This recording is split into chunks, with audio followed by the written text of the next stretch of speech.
भला तुमने उन लोगों को नहीं देखा जिनको किताब से हिस्सा दिया गया है कि बुतों और शैतान को मानते हैं और कुफ्फार के बारे में कहते हैं कि ये लोग मोमिनों की निस्बत सीधे रास्ते पर हैं। यही लोग हैं जिन पर अल्लाह ने लानत की है, और जिस पर अल्लाह लानत करे तो तुम उसका किसी को मददगार न पाओगे। क्या इनके पास बादशाही का कुछ हिस्सा है? उस सूरत में तो ये लोगों को तिल बराबर भी न देंगे। या जो अल्लाह ने लोगों को अपने फजल से दे रखा है उसका हसद करते हैं। तो हमने खानदान इब्राहिम को किताब और दानाई अता फरमाई थी और सल्तनत अजीम भी बख्शी थी। फिर लोगों में से किसी ने तो उस किताब को माना और कोई उससे रुका रहा, तो उन न मानने वालों के लिए दोज़ख की जलती हुई आग काफी है।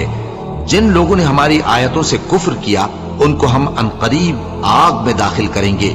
जब कभी उनकी खालें गल जाएंगी तो हम उनको और खालें बदल कर देंगे ताकि हमेशा अजाब का मजा चखते रहें। बेशक अल्लाह गालिब है, हिकमत वाला है। और जो लोग ईमान लाए और अमल नेक करते रहे उनको हम बहिश्तों में दाखिल करेंगे जिनके नीचे नहरें बह रही हैं। वो उनमें हमेशा हमेशा रहेंगे। वहां उनके लिए पाक बीबियां हैं और उनको हम घने साए में दाखिल करेंगे। मुसलमानों, अल्लाह तुमको हुक्म देता है कि अमानत वालों की अमानतें उनके हवाले कर दिया करो, और जब लोगों में फैसला करने लगो तो इंसाफ से फैसला किया करो। अल्लाह तुम्हें बहुत खूब नसीहत करता है।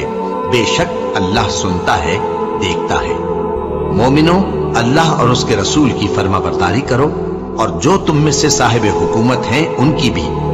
फिर अगर किसी बात में तुम में इख्तिलाफ वाक़े हो तो अगर अल्लाह और रोज़े आखिर पर ईमान रखते हो तो उसमें अल्लाह और उसके रसूल के हुक्म की तरफ रुजू करो। ये बहुत अच्छी बात है और इसका अंजाम भी अच्छा है।